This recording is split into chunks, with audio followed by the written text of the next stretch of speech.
Hey guys, it's Jacob here with Wild Calling. Today I'm going to be showing you guys how to make venison Philly cheesesteak sliders for your next tailgate or dinner or whatever you like. It certainly serves as a good Midwest dinner, but most of you would probably use it for a tailgate. I'll be showing you guys start to finish what you need to do to make this, what you need to buy, and all the steps in between. So this is one of my favorite venison recipes, but there's a lot of other flavors working here, so I'm not typically using something like backstrap or tenderloin for it unless I'm really trying to wow someone. So this is just a hind roast, and I'll give you guys a breakdown of how I do it. So first off, we've got a couple hind roasts here, and I'm taking really thin slicing strips of this. That's going to help with the cooking process. What you're going to need essentially is you're going to need 1 to 2 hind roasts depending on how many rolls you get. A party pack of these Hawaiian sweet rolls, the original rolls. You're going to want at least 2 packs of provolone cheese, so about 24 slices. That might be a little bit more than you need. You're going to need at least 2 bell peppers. I don't love putting green peppers on them because I don't really love the taste of the green peppers, but you guys can go ahead and include those. I've got 2 sweet onions here. I've got smoked paprika, chili powder, and I've got salt and pepper. I've got about 1.5 to 2 tablespoons of minced garlic. Got a whole bunch of mayonnaise. That's going to be for the garlic mayo, the smoky garlic mayo sauce I make in the end. I've got butter here just to lubricate the pan and cook the meat with, and of course my King's Hawaiian sweet rolls. So like I mentioned before, first thing you're going to do is cut this stuff into really thin pieces. What that does, it allows you to know when it's cooked immediately. If you got something like a temperature sensing grill, like a Traeger or something like that, or a smoker, or anything that you can do to cook this stuff just to the point of medium rare, just barely there, I would recommend using that. If you're a wizard with an oven, go ahead. But as you can see, I've trimmed up these roasts, or this roast at least, really well. This one was already trimmed, and I'm going to cut these in really thin slices. So I'm going in about an 1/8 inch thick if I can, just slicing those super thin. And you can either do it like a medallion like that, or you can cut it the long way like this. It doesn't make much of a difference. All these pieces are going to be cut smaller after they're cooked, but I have found that cutting them in the biggest slices you have lengthwise possible and cutting them thin helps you get all of the cooking right. Make sure that every little bit is cut up well. This is something I like to use. This is a recipe I use for people that are pretty picky with their meat and haven't really tried venison very much. They're going to love the taste, and that venison actually adds to the sweet component of the rolls and that garlic mayo sauce, and goes really well. So I haven't had anyone yet dislike this recipe, and of course those who do like venison really love it as well. Alright, so as you can see here, I got everything sliced up into little thin slices. This is kind of the thickness that I'm looking for here. Nice and thin. That's just going to allow me to know when it's cooked immediately. Kind of do this stuff as quickly as possible, but cooked as well as possible. A good comparison to know if you have enough meat is if you kind of hover your rolls over, and I'll push to the back side here. You want a little bit of extra meat hanging off. That way you get a little bit of a stack, and this meat's actually going to reduce as you cook it. It's going to get a little bit smaller, so you want it to coat the rolls perfectly evenly. So what I'm going to do is salt this side that's facing up. So I have this meat stacked out like that.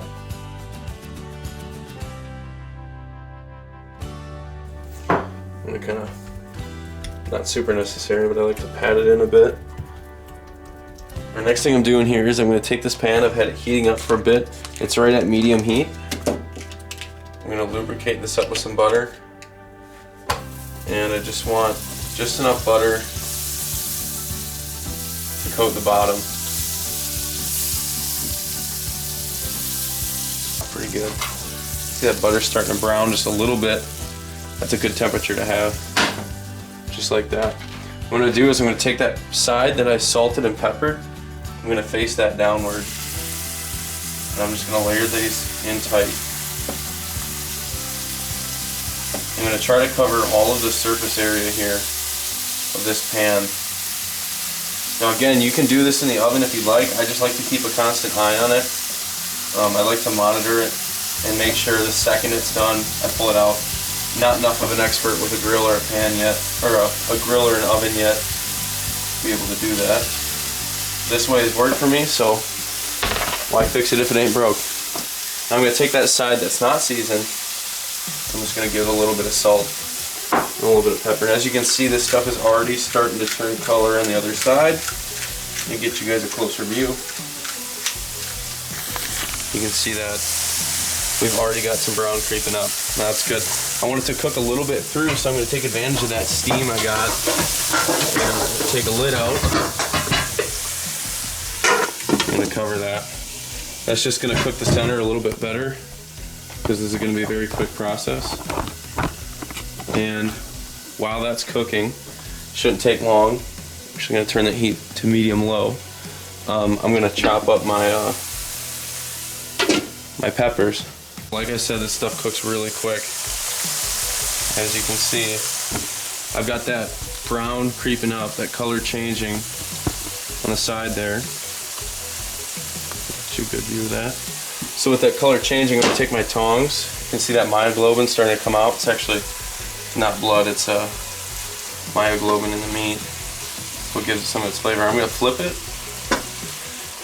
and just give it a few seconds on that other side. So I flip each piece individually, and this is why it's better than just taking it in those tiny pieces right away. So you don't want to make sure every single little piece is flipped and cooked well, because Lord knows when you're giving someone that's not used to eating meat like this, they're going to complain. And my dog sees a squirrel. So I'm just going to let that sear for a few more seconds here, because that cooked pretty quick. And you can kind of feel the consistency here. You're just going for a medium rare because this is actually going to cook a little bit more when you toast up the buns in the oven. I'm going to check. See, now the first side just had a little bit of red poking through. I just have to wait till this second side has a tiny bit of color like that. Let me give you a closer look. Just a tiny bit of color. Super tender meat, and of course you can always grab one off and test it out if you want to check whether it's done or not. Again, it can be right on the edge of perfect. It could need just a tiny bit more cooking because we got rolls going in the oven for a little bit later. And this will be on those rolls, so we'll have the chance to cook a tiny bit more. So now I don't need any more butter in there. My pan's already lubricated from all that myoglobin melting off. So I'm going to go ahead and do the same thing again. I'm going to layer this stuff in. I'm doing this before work today because today is the opening day of the baseball season. And we are having a little bit of an at-work tailgate for lunch. So this is the meal I'm bringing to help out. And I'm going to take some salt, some pepper, just give it a little dusting again because we already got the other side. And right now, if you were Dan, you'd probably throw some more butter in. You can go ahead if you'd like. But I'm just going to set that cover on, let that cook, and I'm going to show you guys how I do these peppers here. So I'm going to do one pepper at a time. Again, I like using the red, orange, and yellow peppers. I'm going to take my knife. I'm just going to cut out that center here.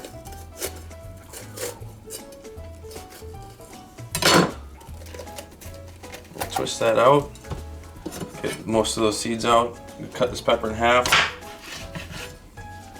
I'm going to get this internal stuff here. So this is a half that's done. This is one that's not quite done yet. Go ahead and take this knife, slice it really thin along there. Get that white out. And I'm just going to give it some thin slices. Just like you'd probably see on a Philly cheesesteak. This will allow the peppers to cook quickly. Now I'm only going to use half a pepper for each right now because I don't have a whole lot. And then I'll probably end up using double on the red. The red is my favorite kind of pepper. Now my meat's ready again. And it's okay if it looks a little bit water in there. That's just those fat proteins melting off. And honestly, guys, this smells amazing. It's gonna taste delicious too. That last side, I actually don't need to cover it there. Back to these peppers. Demonstrate again. Now most people just go like that to cut that off, I like to go like this. So what I'm going to do here is again take this pepper, cut it in half. I'm going to get some of that rind out. If you want, you know, we're cutting these thinner anyways. You can cut that to get a little bit closer to this. And save as much of that pepper as possible.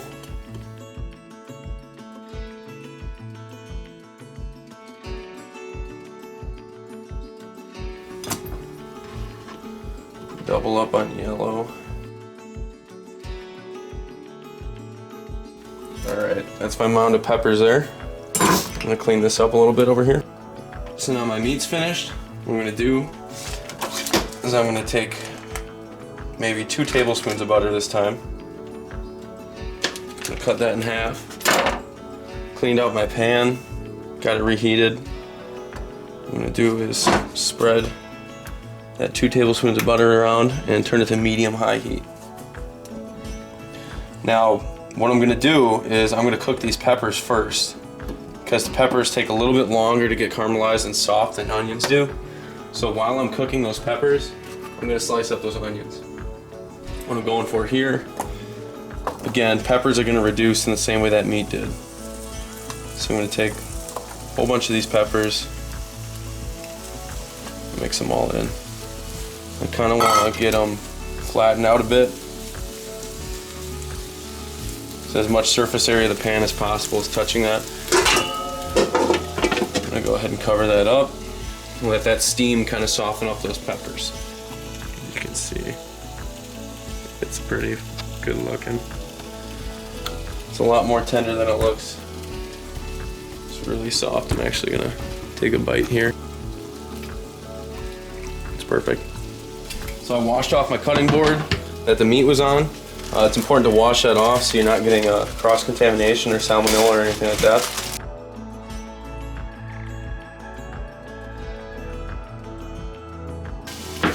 Just kind of break it up like so.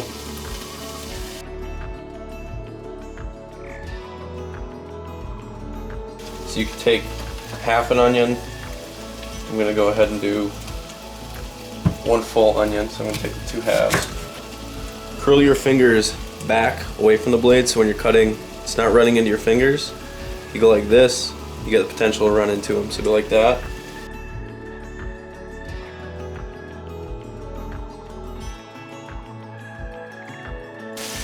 Peppers have got a good head start. Lift up the pan point down with your wrist, and then turn up and pull back. So that's going to get these to flip over like that. Nothing too fancy, but it's a good way to just get that circulated really quick so you don't have to go working with tongs or a spatula or anything like that. What I'm going to do is I'm going to take my onions and just put them on top. I'm looking for a good ratio. I'm looking for about 1/4 of everything. So I want 1/4 of the red peppers, 1/4 of the orange peppers, 1/4 of the yellow peppers, 1/4 onions. So nothing is just kind of outweighing in flavor. I might go a little bit strong on the onions because they're unique and I want their flavor to come out, but nothing too major. I'm gonna take these tongs I cleaned off. I'm gonna make sure they get nice and low there. And I'm even gonna throw a little bit more butter in just to make sure that there's enough liquid in there to start cooking those upper layers as well. And who doesn't love butter? Go like that. So while that's happening, I'm gonna work on my smoky garlic mayo sauce. I don't know if it's considered an aioli, but I've called it that in the past. This sauce is just something I've experimented with over time, and it goes really, really, really well with these cheesesteaks. So I'm gonna take some very, very healthy tablespoons of butter. Remember, this dish today is going towards a work party. So I'm just kind of looking at this and guessing some ratios here. But you're gonna wanna throw about 2 tablespoons of minced garlic in there. You guys can see that. And I'm judging this right now kind of by color. So I'm gonna mix that up.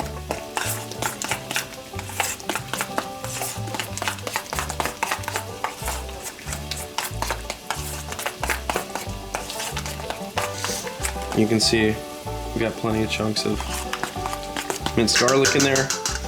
So garlic is a super strong flavor, so what I'm going to do is actually put some more mayo in there. So I'm actually about halfway through this jar of mayo right now.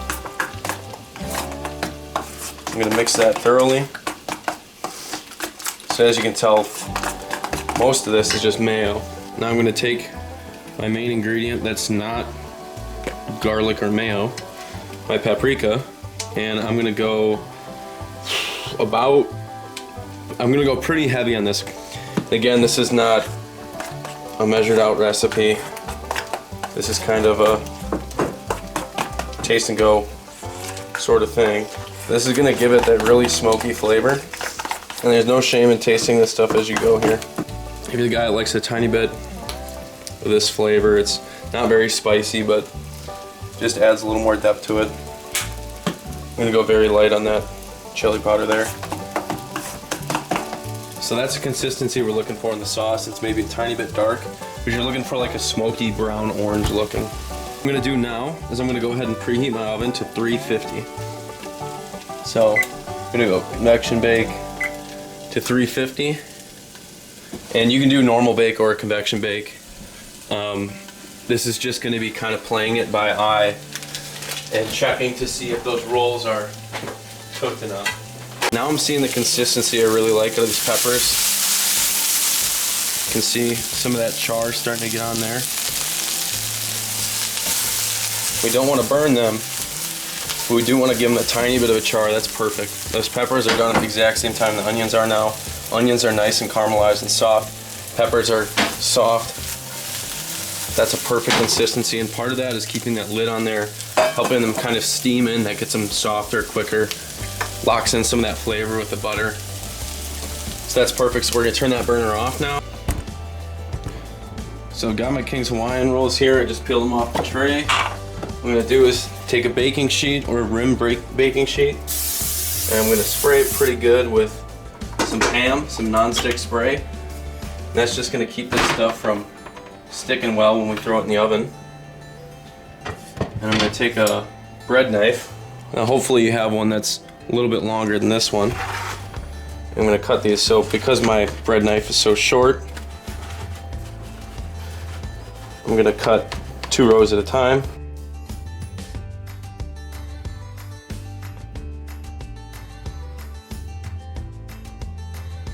So I got about 4 slices of cheese per side.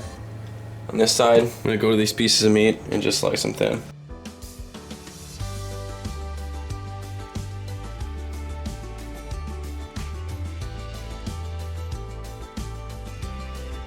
Alright, so once I got a layer of meat, kind of looks like that. What I'm going to do is I'm going to take some of these peppers and onions. I'm going to slowly spread them out.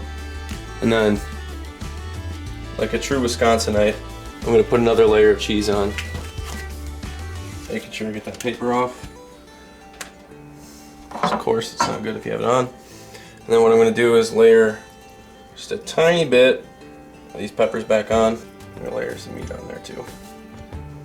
This doesn't have to be super thick because you already got meat in every bite, but it's just to use up a little bit more of what you have left. And you can see that this meat is just, it's perfectly cooked right now. It's maybe a tiny bit overdone, but peels super easy. And that's the kind of consistency and tenderness we're looking for here. Now when this cheese begins to melt in the oven, that's what's going to kind of be the glue that holds this all together. So what I'm now going to do is I'm going to put that other bun on top and I'm going to set this in the oven. This is what it looks like when it's done. It's beautifully toasted on top, maybe a little dark on that side, but it's perfect. That'll work great. I'll cut one up here. So I'm going to demonstrate how I'm cutting it up here. To cut this up, you want to use a serrated blade like I was saying before, but you just very lightly press in. That way you're not dragging the any of the peppers or anything off of that slice. You're just simply cutting it. So you could use a serrated blade or you could use an extremely sharp blade, of which I have none unfortunately right now. That's why I use this. So that's what they look like in the end. Let's see if we get the camera to focus. Got just a corner piece, there's not a lot on there, but provolone, cheese, meat, some peppers, onions, and that garlic, that smoky garlic mayo sauce. I'm gonna try not to eat it all before I take it to my coworkers here. It's very, very, very good. Give it a try, guys. Let me know how it goes. Serve it up to some people, especially those that might be picky about their venison. Let me know how it goes and let me know if you guys enjoy it. I'd be hard pressed to find if you didn't like this recipe, and it's very, very simple to make. So yeah, more food content possibly coming out too. I got some more recipes. Please like and subscribe if you enjoyed it, and look forward to making some more content for you guys.